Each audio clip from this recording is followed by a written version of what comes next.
नमस्कार मित्रांनो, माझे नाव रसिका आहे. आज मी तुम्हाला माझ्या बहिणीची आणि आमच्या घरी आलेल्या भाडेकरूची कहाणी सांगणार आहे. मित्रांनो, मी कोल्हापूरमध्ये माझ्या आई आणि भावासोबत राहत होते. माझे वडील मी लहान असतानाच आम्हा सर्वांना सोडून गेले होते. माझा भाऊ कॉम्प्युटर इंजिनिअरिंगच्या शेवटच्या वर्षात शिकत होता आणि मी PSCच्या पहिल्या वर्षात शिकत होते. माझ्या भावाने त्याचे इंजिनिअरिंग कंप्लीट केले आणि त्याचे कॅम्पस सिलेक्शन पण झालं. आम्ही सगळे खूप खुश झालो. आता दादाची नोकरी पुणे, मुंबई आणि बेंगलोर अशा ठिकाणी लागणार होती. आता माझ्या आईला त्याच्या जेवणाखाण्याची खूप काळजी लागली आणि तो याआधी कधीच एकटा शहराच्या बाहेर गेला नव्हता. म्हणून माझ्या आईने दादाचं लग्न करण्याचं ठरवले. आईने मुली बघण्यास सुरुवात केली, पण माझ्या दादाला एवढ्या लवकर लग्न करायचे नव्हते. पण आईच्या हट्टापुढे त्याचं काही चाललं नाही. आईने स्पष्टपणे दादाला सांगितलं की जर कुठली मुलगी पसंत पडली असेल, आवडत असेल तर लग्न करून घे, आम्हाला काही प्रॉब्लेम नाही. पण तू पुणे मुंबईला जायच्या आधीच लग्न करायला हवं, नाही तर माझ्या मर्जीने लग्न कर. माझ्या दादाची कोणी गर्लफ्रेंड नव्हती, त्यामुळे दादाने आईला सांगितलं, तुला जी मुलगी पसंत पडेल त्याच मुलीशी मी लग्न करेल. काही दिवसांनी माझ्या आईला एक मुलगी पसंत आली. तिचे नाव अश्विनी असे होते. ती दिसायला खूपच सुंदर होती. दादाला पण ती खूप आवडली, म्हणून लग्नाची तारीख फिक्स केली. लग्न झालं आणि अश्विनी वहिनी नवरी होऊन आमच्या घरी आली. आम्ही घरातले सगळे खूप खुश होतो. मी आणि माझ्या आईने खुशी खुशी दादा वहिनीला शहरात पाठवले. काही दिवस असेच गेले. एके दिवशी माझ्यावर दुःखाचा डोंगरच कोसळला. माझी आई रोड क्रॉस करताना अचानक गाडीने टक्कर दिल्यामुळे ती आम्हा सर्वांना सोडून गेली. माझ्या आयुष्यात पुन्हा दुःख आले. पण म्हणतात ना, कोणी गेल्याने आपले जीवन थांबत नाही. आता या घरात मी एकटीच असल्याने दादाने मला पण त्याच्यासोबत शहरात घेऊन गेला आणि आमचं कोल्हापूरचं जुनं घर विकून इथेच एक नवीन बंगलो घेतला. हा बंगला खूपच छान होता. याच्यामध्ये 4 रूम होते. यातले 3 रूम तर आम्ही वापरत होतो, पण एक रूम रिकामीच पडली होती. म्हणून वहिनीने सांगितलं की ती रूम आपण भाड्याने देऊ. रूममध्ये कोणी राहिले तर रूम स्वच्छ राहील, नाही तर पडून राहिल्यावर रूम खराब होऊन जाईल. वरून आपल्याला भाडे पण चांगले मिळेल, ज्यामुळे आपल्याला थोडीफार मदत होईल.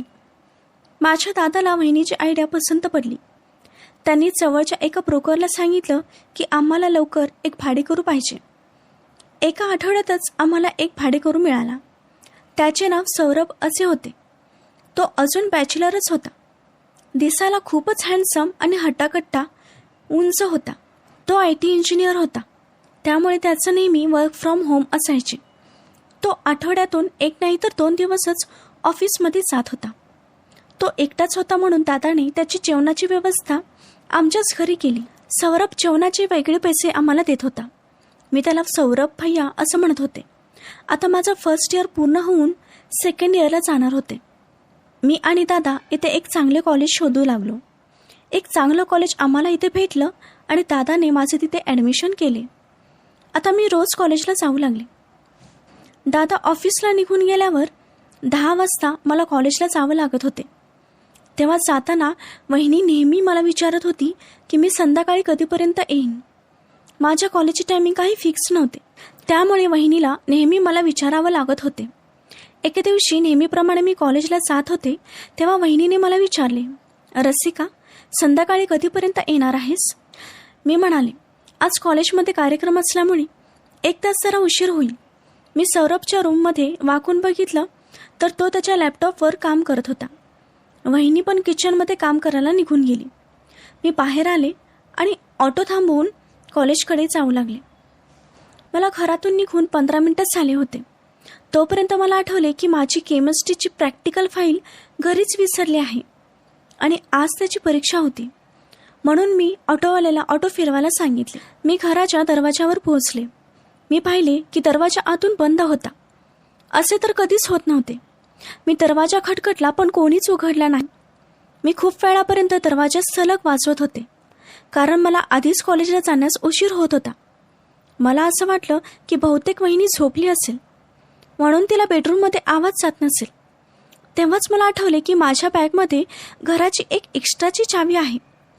खरं तर आमच्या तिघांकडे एक एक अशा 3 चाव्या होत्या, पण मला कधी चावीची गरज पडली नसल्यामुळे मला लवकर आठवले नव्हते. मी दरवाजाचे लॉक उघडले आणि समोर पाहिले तर सौरभ होता. तो घामाने खूप ओला चिंब झाला होता. त्याच्या चेहऱ्यावर भीती स्पष्ट दिसत होती, पण तो ते लपवण्याचा प्रयत्न करत होता. मी एकदम रागात माझ्या रूममध्ये जाऊ लागले.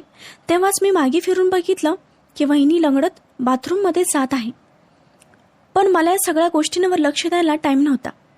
मी लगेच माझ्या रूममध्ये गेले, फाईल घेतली आणि परत बाहेर आले. संध्याकाळी दादा आणि मी घरी आलो तेव्हा वहिनी घरातले काम आवरत होती.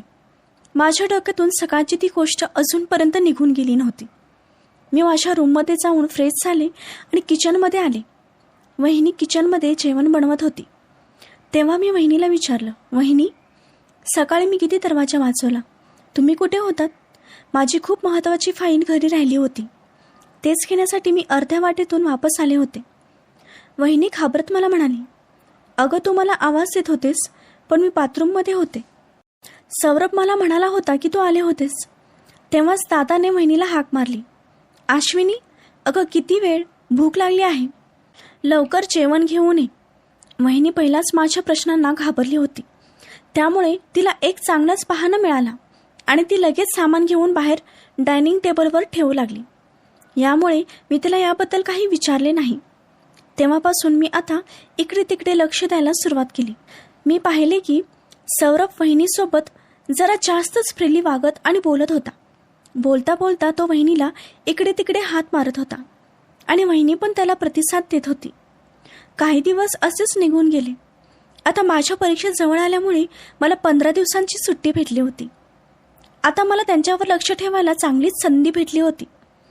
एके दिवशी नेहमीप्रमाणे दादा ऑफिसला निघून गेले आणि मी वहिनीला कामात थोडी मदत केली आणि दुपारी जेवण झाल्यावर मी माझ्या रूममध्ये निघून आले.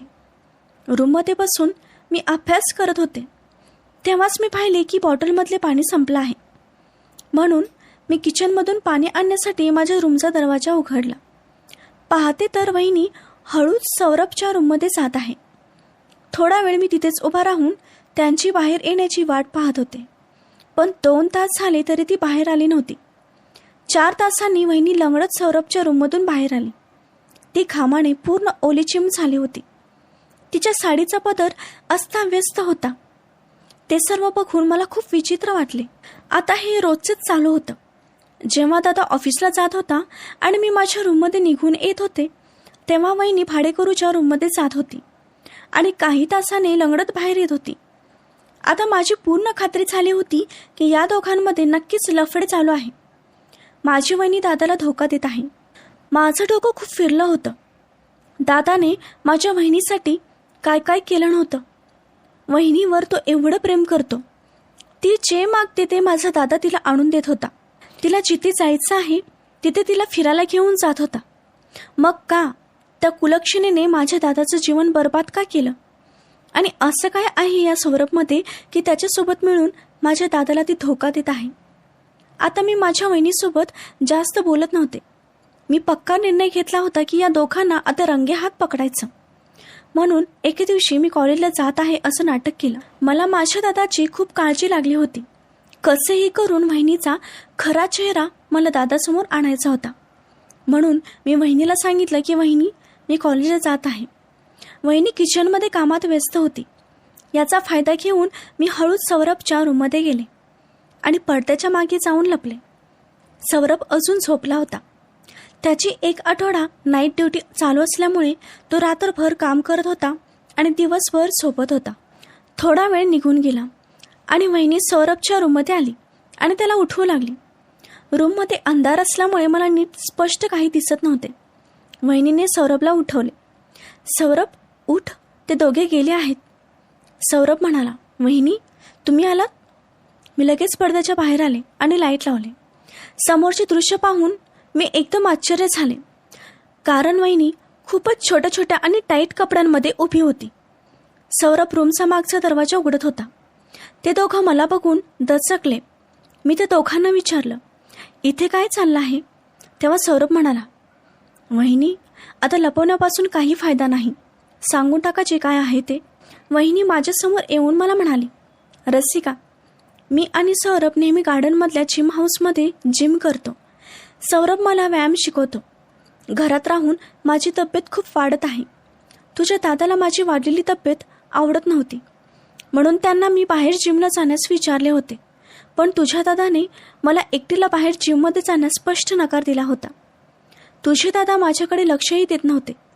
ते भलेही सर्वांसमोर माझ्याशी चांगलं वागत होते, पण बेडरूममध्ये ते माझ्या जवळही येत नव्हते. त्यामुळे मला असं वाटलं की आता स्वतःकडेही लक्ष द्यावे लागेल.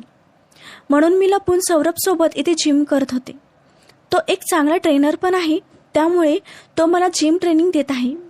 पण तुझे दादा ओरडतील म्हणून मी याबद्दल तुझ्या दादाला काही सांगितलं नाही. मी तुझ्या दादावर खूप प्रेम करते, म्हणून तुझ्या दादाचं प्रेम मिळवण्यासाठीच हे सर्व करत आहे. त्यावेळेस मला वहिनी खरंच बोलत आहे असं वाटलं, म्हणून मी वहिनीची माफी मागितली. वहिनी, मला माफ करा, मी वेगळाच अर्थ काढले होते. तेव्हा वहिनी म्हणाली, पण तू तुझ्या दादाला याबद्दल काहीच सांगू नकोस, नाहीतर तुझे दादा मला ओरडतील. योग्य वेळ आल्यावर मीच तुझ्या दादाला ते सांगेन. मी ठीक आहे असं म्हणून माझ्या रूममध्ये निघून आले. आता मी या सगळ्या गोष्टींकडे लक्ष द्यायचं सोडून दिले. काही दिवस असेच निघून गेले. एके दिवशी दादा त्याच्या ऑफिसच्या कामासाठी 2 दिवसांसाठी बाहेर गेला होता. दुपारची वेळ होती आणि मी माझ्या रूममध्ये अभ्यास करत होतो. अचानक दादाचा मला कॉल आला आणि मला म्हणाला, तुझी वहिनी कुठे आहे? तिला कधीपासून मी कॉल करतोय, ती फोन उचलत नाही. तिच्याकडे फोन दे, मला तिच्याशी महत्त्वाचं बोलायचं आहे. मी वहिनीच्या रूममध्ये गेले तर वहिनी तिथे नव्हती. आता मला असं वाटलं की ती बहुतेक जिममध्ये गेली असेल, म्हणून मी वहिनीला शोधत जिममध्ये आले. तेव्हाच समोरचे दृश्य माझ्या पायाखालची जमीनच हादरली, कारण वहिनी आणि सौरभ जिमच्या नावाखाली जिममध्ये नको ते सर्व करत होते. त्या दोघांना मी नको त्या अवस्थेत बघितले होते. ते दोघं एकमेकांच्या शरीराची आग विझवत होते. त्यावेळेस मला वहिनीला काही बोलण्याची गरज वाटली नाही. मला ते सर्व बघून खूप विचित्र वाटले, म्हणून मी बाहेर आले आणि दादाला सांगितलं की वहिनी मार्केटमध्ये गेली आहे, थोड्या वेळाने फोन करा. मी गार्डनमध्ये लपून वहिनी बाहेर येण्याची वाट पाहू लागले. थोड्या वेळाने वहिनी जिममधून लंगडत बाहेर आली आणि सौरभच्या रूमच्या मागच्या दरवाज्यातून घरात गेली. वहिनीची हालत खूपच खराब झाली होती. ती पूर्ण रात्र मला झोपच आली नाही. मला माझं घर तोडायचं नव्हतं, माझ्या दादाचा संसार मला तोडायचा नव्हता. हे सगळं तर सौरभमुळे होत होते, म्हणून मी विचार केला की या घरातून आता त्यालाच बाहेर काढायला हवं. मग वहिनी आपोआपच सुधरेल. वहिनीबद्दल दादाला जर मी सांगितलं तर दादाला खूप वाईट वाटेल, म्हणून मी एक प्लॅन केला. जेव्हा सौरभ काही कामानिमित्तासाठी बाहेर गेला तेव्हा मी माझी काही सोन्याची ज्वेलरी आणि पैसे होते ते मी सौरभच्या कपाटात लपवून ठेवले. संध्याकाळी जेव्हा दादा कामावरून वापस आला तेव्हा मी अचानक आरडाओरडा करू लागले की माझे सगळे सोन्याचे दागिने चोरीला गेले. त्यानंतर दादा वहिनी ते दोघेही शोधाशोध चालू केली. मी दादाला बाजूला घेऊन म्हणाले, दादा, मी खूप वेळा नोटीस केलं होतं की सौरभ नेहमी माझ्या आणि वहिनीच्या रूमसमोर फेऱ्या मारत होता. बहुतेक तोच चोर असणार आहे. एकदा तुम्ही त्याच्या कपाटाची तपासणी करा. दादा म्हणाला, ठीक आहे. त्यासाठी आपल्या तिघांच्या पण कपाटात मुद्दाम शोधण्याचं नाटक करावं लागेल, जेणेकरून सौरभला वाईट वाटणार नाही. मी ठीक आहे असं म्हणून आम्ही तिघे एकमेकांच्या कपाटाची तपासणी करू लागलो. जेव्हा दादा सौरभच्या रूममध्ये गेला तेव्हा दादाला आणि वहिनीला दोघांनाही सौरभच्या कपाटातून माझे दागिने सापडले. मी हे दागिने चोरले नाही असे तो म्हणत होता, पण शेवटी चोर मी चोरी केली नाही असेच म्हणत असतो. म्हणून दादाने सौरभला रूममधून काढून टाकले.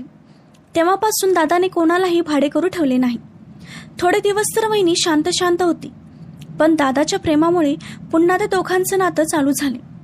मित्रांनो, मी जे काही केलं ते बरोबर होतं की चुकीचे ते तुम्ही कमेंटमध्ये नक्कीच सांगा.